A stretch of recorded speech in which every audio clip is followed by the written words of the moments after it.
We are on the verge of seeing impacts from Hurricane Helene. Rain bands will start to move into the area tonight. With that will come some possibility of tornadic activity. It's our hope that by now citizens are back home and ready to ride out the storm. Between the increased risk for tornadoes to the tropical storm force winds that we'll see tomorrow, we ask that you please stay off the roads if you can. If you don't have any reason to be out and about, please just stay home and hunker down. There could be isolated tidal flooding of up to 3 feet along the St. Johns River. In particular, the San Marco, downtown, Hogan's Creek, Southampton, Riverside, St. Vincent's, and Ribault areas that all are very prone to flooding could see some flooding during this storm. Please keep your phone charged. Download the JAXSHERIFF app and pay attention to your local meteorologists for real-time progress on the storm. So office closures, in addition to the ones we've already told you about earlier, we have learned that the beaches, City of Jacksonville Beach has determined their offices will be closed on Thursday. Same for Neptune and Atlantic Beach. They all anticipate at this point that they'll be open on Friday. That call will be made as needed. JU is remote Thursday and Friday, so no in-person classes at JU Thursday and Friday. UNF, EWU, and FSCJ classes are canceled Thursday and Friday. At JAXPort, they anticipate all terminal gates will remain open. For up-to-date information on the Carnival Elation Cruise, citizens can text CCL1 to cruise 278473. So we can provide that information for you if you need it again. In terms of public safety, Chief Powers, CEO, JEA CEO Vicki Cavey, and I participated in the first responder safety briefing this afternoon for our 8 emergency road access teams that will be staged around the city. They've already started to fan out. Their job will be to clear any roadways that are blocked by downed trees or power lines so that first responders can travel safely through the city. 2 important reminders on that front, please. If you see downed power lines or trees, report them to 630 City. That is 904-630-2489. Please avoid all contact with any downed power lines. If you suspect a safety issue or a live wire, a downed power line that's free or sparking, call 911 instead. We want to keep 911 operators clear for emergencies. Okay, so only if you're in a situation where you see something that could be life-threatening should you call 911. Everything else should go to 630 City. JEA also has 430 line workers ready to address down power lines and restore power, and more than 2,200 team members who are ready to respond. Any scheduled disconnections will be suspended during the storm, so nobody's going to be disconnected while all this is going on. We have 5 shelters opened successfully hours ago that are available for residents in need. There were already 40 requests for this afternoon for citizens with special needs to go to our special needs shelter, and they'll receive transportation for that as well. People with special needs should continue to contact 630 City, 630-2489 for rides. JTA is providing free transportation to all those shelters. Another shelter ride option, if you need one, the Florida Division of Emergency Management has partnered with Uber to provide Floridians free rides to shelters in counties under a state of emergency for Helene. So to get a ride, just open up your Uber app, tap the account on the bottom right and tap wallet, add promo code Helene Relief, and you'll be able to get a ride. Atlantic Coast High School is the special needs shelter. These are our 5 shelters. Atlantic Coast High School, emphasis on special needs here. Only special needs people should access Atlantic Coast High School. Chaffee Trail Elementary School, the Legend Center, Landmark Middle, and La Villa School of the Arts. Those are our shelters. At Kennight Drive, one of the areas that historically floods, JTA is providing free shuttles for people on Kennight Drive. That started at 4 p.m. today, and that will last throughout the duration of the storm. Pickup is at bus stop 3991 located at Kennight Drive and Moncrief Road. Folks will be transferred to the Legend Center from there, where they can ride out the storm. The Kings Avenue garage is going to be open to the public for residential parking.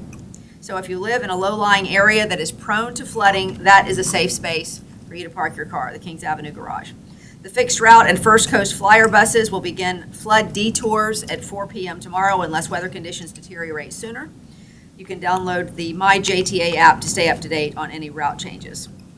So beyond that, these are probably mostly things that you have heard. Jacksonville Transportation Authority is going to continue their service as they can while it's safe to do so on Thursday. They anticipate resuming normal service on Friday should there be any interruptions. The St. Johns River Ferry will be closed on Thursday, should be back in service on Friday. Airport still open and no flights canceled as of this point that we know of. Please check with your airlines if you're going to travel. And as always, our public works teams are out there taking care of trees and clearing drains and securing loose items. And we're going to plan on, at this moment, keeping our solid waste pickup on Thursday and Friday exactly as it is. If we have to pick up on Saturday instead, we will do that. Again, 630 City is now open for calls 24/7 through 7 p.m. on Friday. So I'm begging you to please not call 911 unless you have an emergency. We need to keep those 911 operators clear for emergencies. Call 630 City, and we'll get to you just as quickly as we can. And you can visit jaxready.com/Helene for more information. So now I would like to ask Angie and Yeti from the National Weather Service to come up and tell us a bit more. Good evening, Angie and Yeti, National Weather Service, Jacksonville. As of 5 p.m. this afternoon, Hurricane Helene has continued a northward track and starting to shift a little bit more to the north-northeast across the southern Gulf of Mexico. Overnight tonight, the hurricane is expected to gain major strength as it continues on that northeast track, with landfall sometime late tomorrow, late Thursday afternoon into the evening hours, somewhere across the Florida Big Bend area as a catastrophic major hurricane, bringing life-threatening storm surge to many communities in that area. For our area, the JAX metro area, as well as much of northeast Florida, we maintain that tropical storm warning in effect for our area, calling attention to the magnitude of tropical storm force winds really ramping up for us tomorrow afternoon into tomorrow night. So tonight, as the mayor had said, we are going to start seeing bands of showers and storms beginning to work their way upward up the Florida Peninsula into portions of southeast Georgia. With those bands can be periods of heavy rainfall, gusty winds. I just checked radar a little bit ago, and down near Cape Canaveral, there's already been a wind gust of tropical storm force. That's just a wind gust around 40 miles an hour with some of these showers and storms that are rotating up the coast. So we anticipate to see that tonight. There will be some isolated tornado potential tonight as well. As we go through the course of the day tomorrow, we'll continue to see some bands of rainfall. That tornado threat will continue with that increase in the wind threat, that tropical storm wind threat tomorrow afternoon into tomorrow night. Tomorrow evening's high tide for the riverfront is going to be between 6:30 and 7 p.m. And around that time is when we expect to see some of the peak surge values, which could be near 3 feet, isolated spots maybe a little bit higher, especially calling attention to locations along the South Bank, including the San Marco area, getting up into Riverside, St. Vincent's, the Ribault River, as well as Hogan's Creek. We think those are some of the more vulnerable locations where we'll have high tide with that southerly wind push, the strong southerly winds. So really want to call attention to that as well.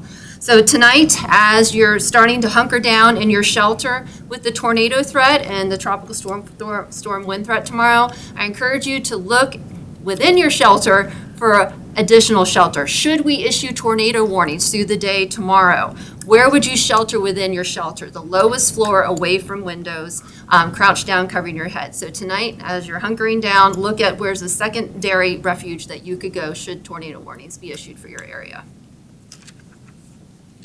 Okay, that's pretty much the update from here. Anybody have any questions before we send you home and let you get into a safe space? Could you explain a little bit about what that type of wind looks like? Like how many things should people be bringing inside and tying down? Well, we were just saying to people earlier, you should bring in, things like patio furniture and things that could become flying projectiles around your yard. You just don't want to leave anything out there that's not tied down because if these winds whip up, they can just fly things around and they can break your windows or injure somebody. So anything like that is out in your yard or on your patio. Anybody else? Well, once again, I want to thank you all for your attention, and I just want to say that as much of a concern as we have here, I hope we'll all spare a thought or a prayer for the folks in the Big Bend as we go into the next day or so. Obviously, anytime you're looking at a major hurricane that could be a Category 4 or 5, it's going to devastate somebody, some community, and our prayers and thoughts go out to the folks in the Big Bend who are going to be dealing with that as we deal with what we have to deal with here, which should be hopefully manageable. So thank you so much, and please be safe.